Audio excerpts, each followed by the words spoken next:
Hi, my name's Bob. I'm a dairy farmer milking about 50 cows. This is Daisy. She's a 6-year-old dairy cow in my herd. She's a good cow, always produced well. But I've recently noticed a few changes in her. I've been noticing a drop-off in production, diarrhea, and even though she's still eating, she's losing weight. After talking to my vet, I realized that these changes could be Johne's disease. Apparently, Johne's disease is caused by millions of microscopic bacteria from the manure of infected animals. They're called MAP, and they're extremely hard to get rid of. They're even protected from medicine and the cow's immune system. Nasty buggers. I've heard Johne's called an iceberg disease. Can't say that made much sense to me at first.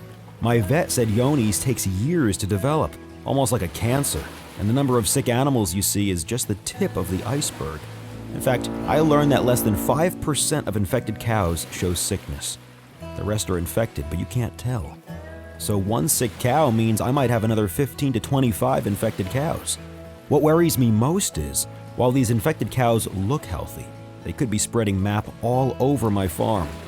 My vet calls this secret spread, the subclinical phase. He says cows can be in this stage for years. It's like I'm working in the dark. Just because the symptoms aren't there doesn't mean the infection isn't present. So how did Daisy get to be a Johne's cow? For Johne's, the first week of a calf's life are most important. My vet told me that most calves get infected with MAP by eating or drinking it. So when Daisy was a calf, she probably ate manure containing MAP. She had a manure meal, as my son likes to say. Gross. When I think back to how Daisy could have come in contact with MAP, I think of Belle, a cow I bought at auction shortly before Daisy was born.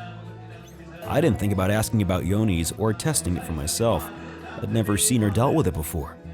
It wasn't long before Belle was pregnant with a calf. I moved her into my group calving pen, where Lucy, another cow of mine, was just about to give birth to Daisy.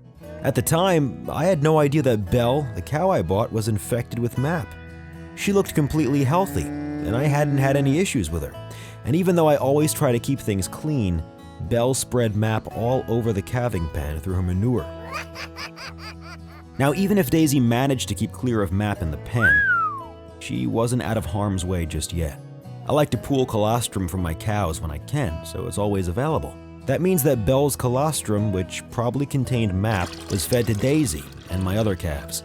Same goes for my milk. I've been feeding bulk tank milk or waste milk. MAP could have been there too, once Belle calved, and my calves could have been fed it.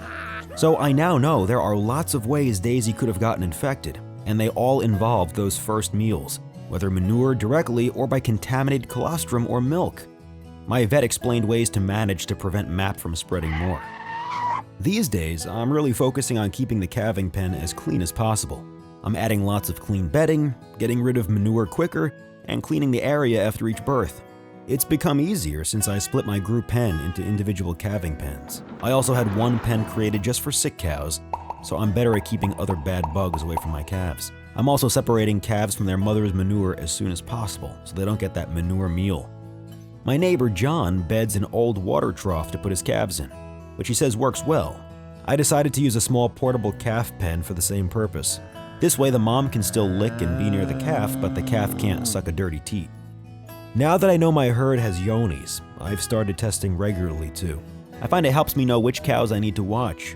I'm also freezing colostrum from cows with negative Johne's tests to have extra on hand, and I don't pool it anymore. I use artificial colostrum for calves that are born from suspect or Johne's positive cows, and I use milk replacer so my calves drink clean, MAP-free milk. The last thing I did was buy a second bucket for my skid steer. Now I have one to handle feed and another to handle manure. This way cow manure doesn't contaminate anything. I now know that calves mainly get infected with Johne's when they have a manure meal with MAP in it. So making sure calves and heifers don't come into contact with cow manure is key, not just for Johne's, but for many calf diseases. This is what I did on my farm. For you, I'd say talk with your vet and work on ways to deal with Johne's on your farm. You'll see, shutting the door on MAP and Johne's all starts with calving area cleanliness and good calf management. And once you understand how it works, it's pretty straightforward.